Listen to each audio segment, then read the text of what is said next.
el hombre ha de venir rodeado de gloria de su Padre, en compañía de sus ángeles, y entonces le dará a cada uno lo que merecen sus obras. Palabra del Señor.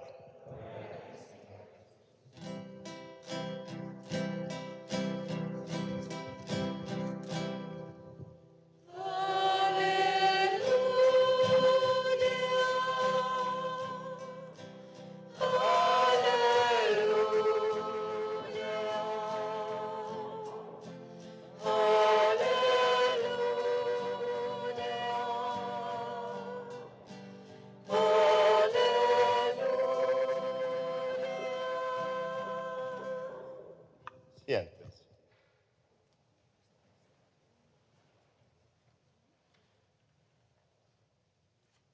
Bien, antes de esta reflexión queremos compartir con estos dos angelitos que hoy por primera vez reciben a Jesús en la Eucaristía. Estas dos niñas que con gran amor, con gran interés y esa ilusión grande de recibir a Jesús, y se llegó el momento de verdad, ¿no? En medio de tantas dificultades de la pandemia, pero Jesús va a venir a fortalecer su corazón y a su familia también, y a las catequistas también que le dieron esa preparación durante 2 años. Bendito sea Dios. La lectura de este domingo nos dice que a veces es difícil ser cristiano por las incomprensiones que lleva consigo, porque si queremos ser seguidores de Dios al 100%, el camino es difícil porque hay que tomar la cruz para seguir a Jesús. Es, digamos, un reto que nos pide hoy Jesús en las lecturas que hemos escuchado. Muchos decimos, quisiera ser santo ya, pero no se puede, no alcanzamos. O a veces exigimos al Señor, a veces una serie de dificultades que nos se presentan en el camino en que vamos caminando al Señor. Y uno de los personajes que nos presenta es la primera lectura del profeta Jeremías, este gran profeta del Antiguo Testamento que comienza a ejercer su vocación al llamado de Jesús, pero que en ese llamado se enfrenta a una serie de dificultades y cuestionamientos, porque el profeta en el Antiguo Testamento tenía un poder grandísimo cuando aceptaba ser llamado de Dios, y todo el mundo le tenía miedo, porque cuando hablaba el profeta, todo lo que decía el profeta se cumplía. Por eso el profeta tenía mucho miedo al hablar y dar respuesta a Dios.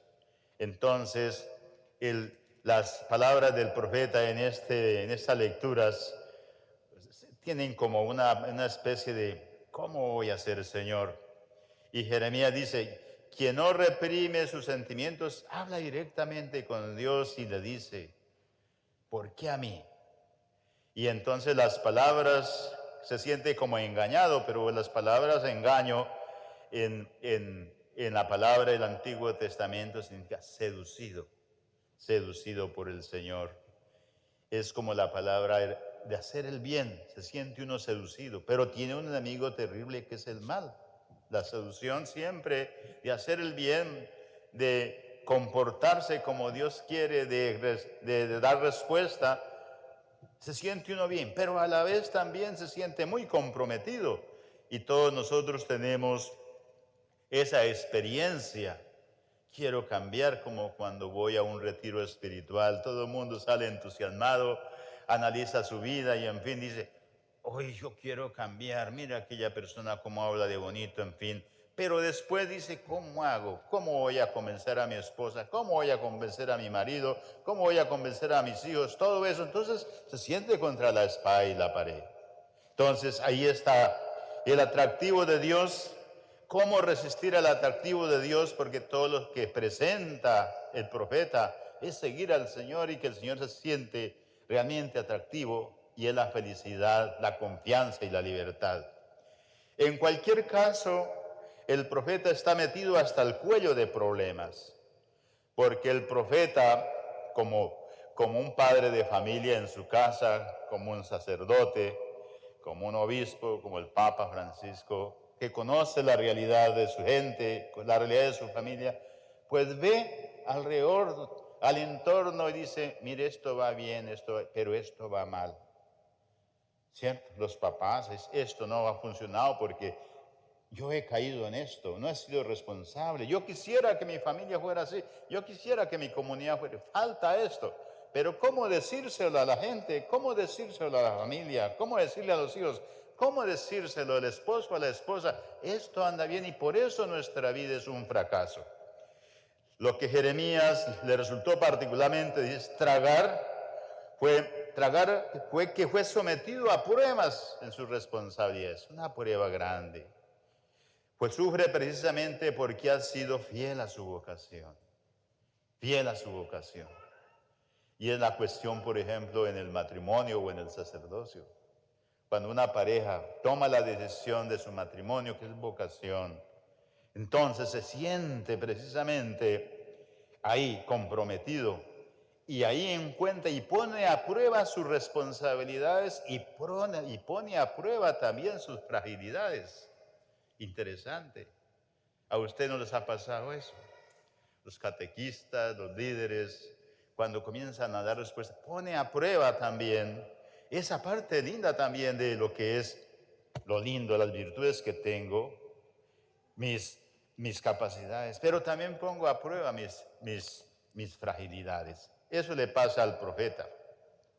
¿Y por qué? Porque el profeta ve en el pueblo judío, que estaba dominado por los egipcios, y había adoptado cultos paganos, cuando era un pueblo realmente monoteísta, que se había comprendido un solo Señor, una sola fe, un solo corazón, y el pueblo comienza a tener otros dioses.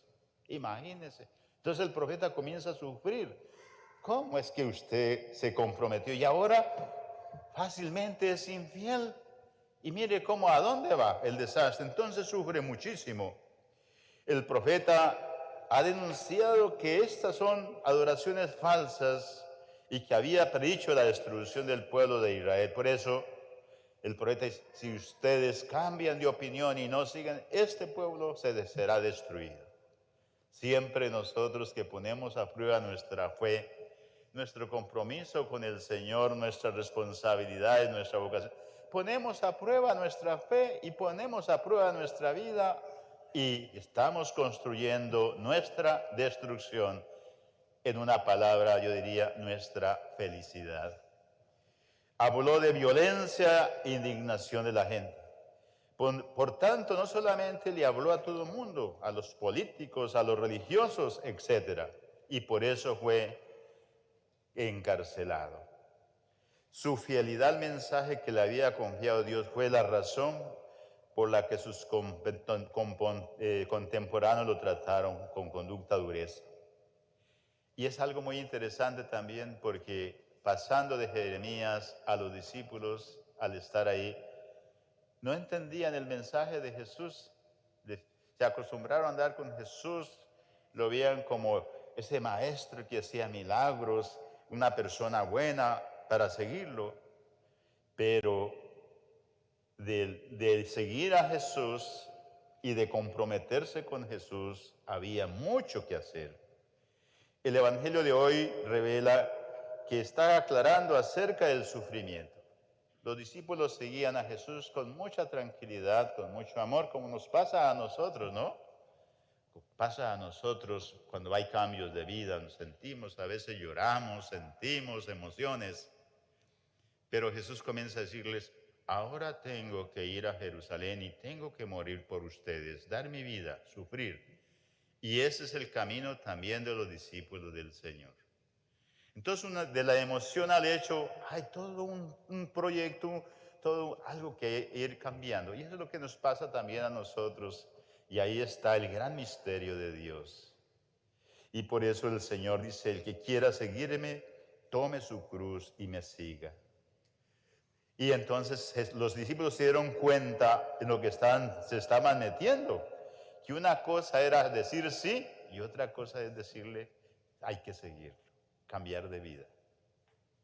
Es algo muy interesante. Una cosa es decir sí y otra es entrar en la vida.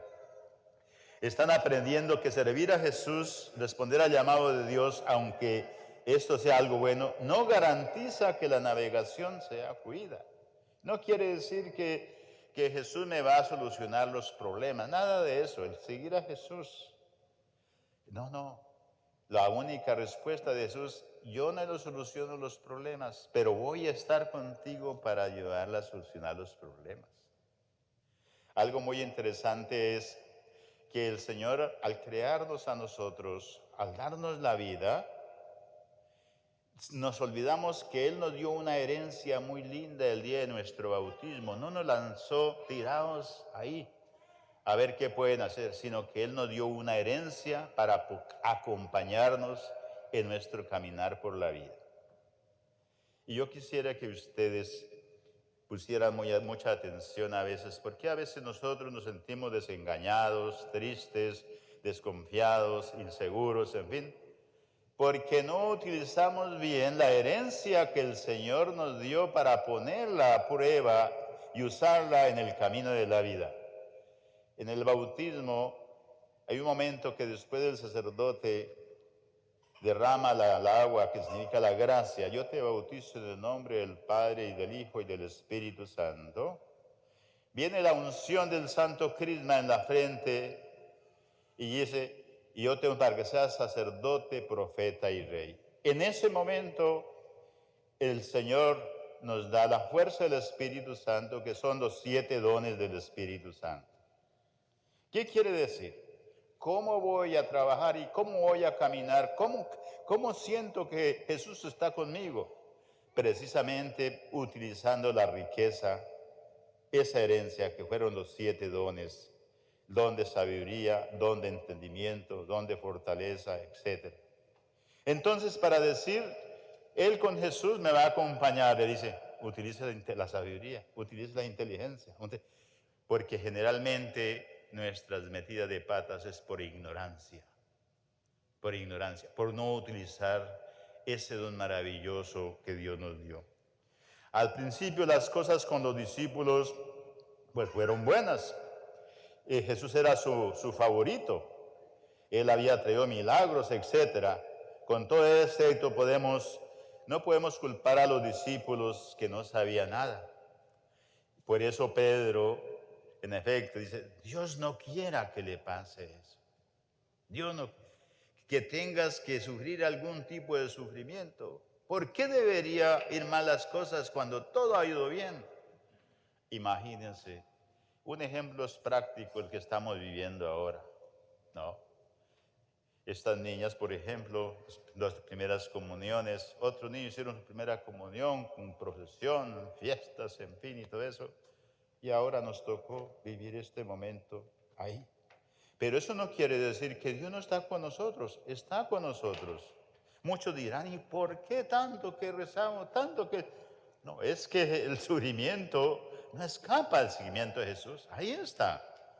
Y entonces para que yo reflexione, dice, menos mal que yo sigo a Jesús y asumo mi compromiso con Él, pero eso quiere decir que Dios está conmigo. Son razonamientos humanos que nos hacemos también nosotros, porque muchos de nosotros seguramente hemos dudado muchamente de la presencia de Dios, precisamente porque no hemos entrado en la intimidad con el Señor. Ahí, como el profeta Jeremías, ahí, como los profetas del Antiguo Testamento. A veces le tenemos miedo al sufrimiento, le tenemos miedo a muchas cuestiones de nuestra vida. Una persona, un cristiano, un bautizado que quiera cambiar de vida, está expuesto a muchas pruebas de la vida. El cambio de vida es eso. Por eso razonamos hoy haciendo lo que Dios quiere. Entonces Dios me bendecirá. Y si Dios está a mi lado, las cosas saldrán bien. Jeremías y Jesús, qué grandes voces proféticas eran. Qué dedicación tenía su vocación, el tiempo que yo le dedico a mi vida. A pesar de esta opinión, mantuvieron el rumbo. Fueron fieles a las tareas asignadas hasta el martirio. Y cuando Jesús les dice, el que quiera seguirme, tome su cruz y sígame. Ahí está el reto. Ahí está el reto. Por eso el profeta significa signo de Dios. recordemos, nosotros sacerdotes somos signos de Dios. Signos de Dios no solamente por haber sido bautizados, sino por ser instrumentos de la vida, de la gracia. Ser signos de instrumentos de la vida y de la gracia requiere un compromiso, requiere un compromiso. El que ha sido agricultor sabe muy bien la diferencia que hay. El buen agricultor siembra la planta, pero no la deja sola, sino la acompaña. La acompaña y busca a las personas que saben de ello para que esa planta tenga realmente la ayuda necesaria para que produzca frutos. Eso es importante, somos instrumento de la gracia. El profeta es eso. Por eso es muy hermosas las palabras del profeta del Evangelio de San Lucas, ¿no? ¿Cuál es la opción del profeta? Dice, Jesús crecía en edad, sabiduría y gracia delante de Dios y de los hombres. Imagínense. El profeta es instrumento de la sabiduría. El profeta es instrumento de la gracia, delante de Dios y de los hombres. ¿Qué quiere decir? No es una cuestión egocéntrica, íntima solamente, sino que debe desarrollar y expresarse también para los demás. En la familia, ser instrumento de sabiduría y gracia delante de Dios y de los hombres. Debe estar cuidando, debe estar protegiendo. Es como cada líder, cada catequista, cada padre de familia, cada madre de familia, de ese instrumento de la sabiduría y la gracia. ¿Y cuánto cuesta? Porque los enemigos de la sabiduría y la gracia son por montones afuera. Hablan de muchos derechos, pero no hablan de deberes. No hablan de deberes. Y gran parte de eso es porque no hay acompañamiento, porque no sabemos orientar con sabiduría, con inteligencia, con entendimiento, con fortaleza, con consejo, con piedad, porque a veces nos sentimos precisamente débiles para ser profetas. Ser profetas. Por ejemplo, un profeta como nosotros, desde nuestro bautismo, estamos llamados a hacer que la fuente de la vida, que es la gracia del Espíritu Santo, en un hogar, en una comunidad, somos cada uno de nosotros. El venir a la Santa Misa, el practicar los sacramentos, el vivir el mandamiento de Dios, no solamente es tenerlos en mente como decir, los sacramentos los mandan, no, son instrumentos de Dios. Y entonces, cada uno, por ejemplo, en la familia, la motivación para vivir los sacramentos. Por ejemplo, estas niñas que hoy hacen su primera comunión, la motivación. Eso comienza en el hogar, papá y mamá. No es decir, hoy vamos a misa, quién sabe, está haciendo, vámonos por un parque más bien. No, es que no hay opción, es prioridad. Y entonces con ese anhelo, con ese entusiasmo, dice, hoy es la fiesta de la vida, hoy es la fiesta de mi familia, hoy es la fiesta de la comunidad, hoy es la fiesta de Dios, que toca quitar a los amigos que no les gusta, pues lo siento, primero Dios y después ustedes, ¿verdad? Eso es, y eso cuesta y duele, y de ahí vienen críticas, calumnias, etcétera. Esa es la vida. El que quiera cambiar tiene que exponerse a eso. A veces perdemos amigos por eso. Exponemos a amigos a eso. Entonces, el que halaga a la gente, dice que a la gente que quiera y le gusta escuchar, aunque no sea verdad. Por eso, este tipo de personas son bien acogidas, pero sí, cuando uno hace lo que la gente quiere, pues la gente, qué bonito. Es como el padre José, ay, qué bonito, felicidades, siga robando, ay, bonito, siga siendo infiel, está bien, somos humanos. No, no, no, no. No, no, no, no, no, no. Eso está mal. La injusticia, eso está mal. Va en contra de la dignidad de la persona humana. La vida. No, que aquí todo el mundo, los niños, marihuana, que en fin, todo eso. No. Eso es en contra de la vida. El aborto, eso es en contra de la vida. Y tiene que decirlo, porque la vida es integral. Integral, todo eso. La vida es sacramento, sí. Su matrimonio es sacramento. Hay que defenderlo siempre. Y eso cuesta. Pero a veces uno dice, sí, estamos en los estados, en el mundo moderno. En fin. No, no, no. El profeta defiende la vida, no por propia convicción personal, sino porque es obra de Dios, el Espíritu Santo. Ese es el profeta. El profeta no puede halagar a un pueblo que se aparta de Dios. No, los valores son valores. Qué difícil es nadar contracorriente, ¿no? Es una frase muy especial, nadar contracorriente. De igual forma, es arriesgando predicar lo que la gente no quiere oír, como también es una empresa difícil corregir los comportamientos o costumbres equivocados de las personas. Y esta es la misión ingrata, incómoda y llena de amargura del profeta. Eso es. Es la frase de los muchachitos, ¿no? No todos aquí, no, pero sí. Cuando el papá... Lo que pasa es que a veces somos profetas para regañar, pero no somos profetas para dar ejemplo. Esa es la diferencia. Cuando somos profetas para enseñar, para amar, tenemos autoridad para corregir. Eso es. Entonces, ahí está la diferencia. Muchas veces nosotros le damos un regaño a los muchachos, en fin, entonces, claro, ¿cuál es la razón? Ay, mi papá y mamá son arcaicos, son retrasados, en fin, todo eso, en fin, todo eso. Todo así, y entonces muchas veces para no dar problemas, dicen, ¿qué quiere mi hijito? Ah, el iPhone más famoso, y en fin, y todo eso, para que el muchachito no haga berrinche, como dicen vulgarmente, etcétera, y así está todo bien. No, señor. No, señor. En la vida cristiana debe de haber corresponsabilidad como profetas. Todos trabajamos por construir mi vida, por construir la familia, por construir la comunidad, por construir el reino de Dios. Trabajar juntos. En un hogar, por ejemplo, rezamos juntos, ¿cierto? En un hogar trabajamos juntos en el hogar, limpiamos juntos la casa, cocinamos juntos, todo eso, ¿no? Es parte. En la iglesia también. Si yo hago solo, si no tuviera servidores, imagínense, pues yo me vuelvo loco. Y no crecería, no. El profeta es el que sabe enseñar y sabe delegar.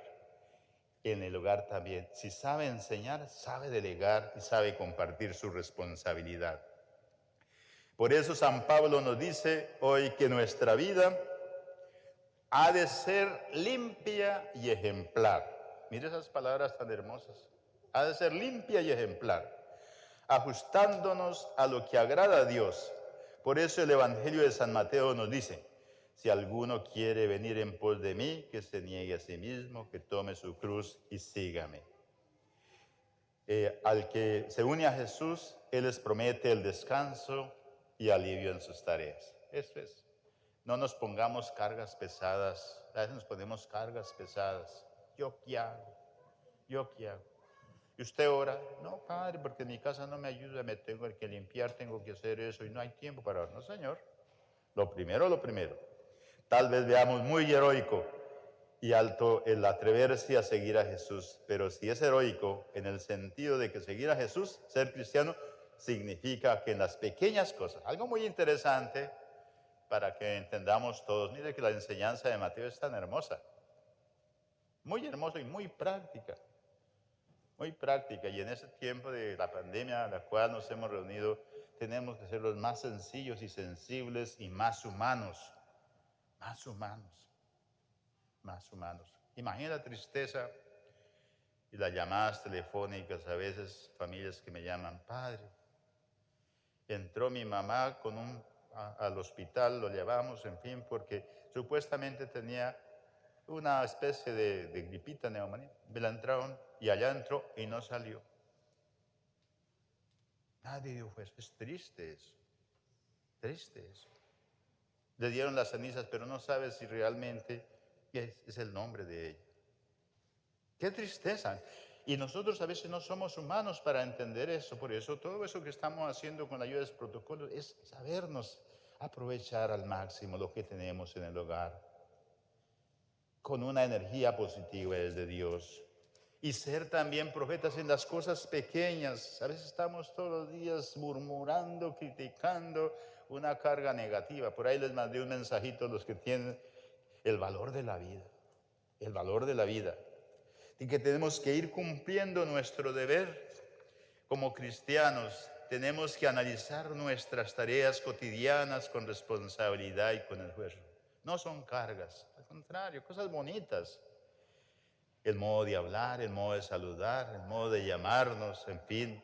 Tenemos que ir plando poco a poco de nuestra vida en las tareas diarias. Eso es seguir a Jesús. Muchas veces cargamos con la cruz, con la tarea de cada día, pero queremos hacerla. Ese es el otro problema. Queremos, eso sí, responsables, en fin, aquí y allá, pero queremos hacerlo solos. Y ahí está el gran error. Sin la ayuda de Dios ni de nadie. El cristianismo es un estilo de vida y como tal debemos vivirla con la ayuda de Cristo en grupo y en equipo. Eso. Ese es. Tenemos que mirar al lado. Él necesita de mí, ella necesita de mí, ella necesita de mí y yo qué puedo dar también. Más de una vez, realizando los trabajos, las tareas de cada día entre varios grupos, ayudándonos el uso con nosotros. Entonces nos hemos dado cuenta que parece que el trabajo se multiplica y las tareas se hacen más llevaderas.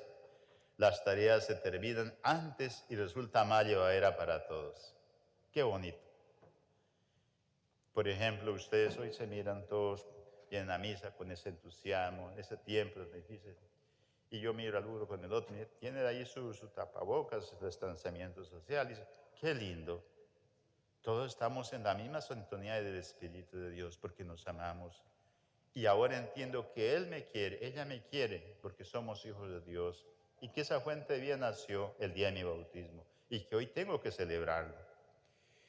El que nos dice Jesús en el Evangelio, venid a mí unos los otros y el trabajo resultará sencillo y no tan pesado. Con la ayuda de Jesús las cosas cambian. Las tareas de cada día en la casa, entre los vecinos, entre compañeros, y la tarea será menos pesada. Por eso la explicación siempre es esa. Hermanos, en este día de la celebración de la Santa Misa, vale la pena que nosotros reconsideremos la grandeza de Dios y ser profeta. Valoremos lo que Dios nos ha dado, nuestro bautismo, nuestro sacramento de la confirmación, el sacramento del matrimonio, el sacramento de la penitencia, que esas son gracias abundantes que tienen trascendencia y que es la que nos ayuda a crecer para la vida eterna. Los demás caprichos que uno se inventa sin la ayuda de Jesús siempre nos traen fracaso y solamente van precisamente cultivando infelicidad, muerte y destrucción. Muerte y destrucción. Lo otro es difícil porque hay dolor, hay sufrimiento, porque Jesús murió en la cruz. No, tanto amó Dios al mundo que dio a su propio Hijo. ¿Cómo fue? Muriendo en la cruz. Todos los días tenemos que morir algo negativo que nos aparta del plan de Dios y no nos deja ser profetas. Pero si hacemos la voluntad del Señor, seremos los más bendecidos hoy y siempre. Y habrá una entrada triunfal el día de nuestra muerte. Pidámosle al Señor y a la Santísima Virgen María que nos ayude y por estas dos niñas que hoy por primera vez se regocijan por recibir a Jesús en Eucaristía. Que así sea.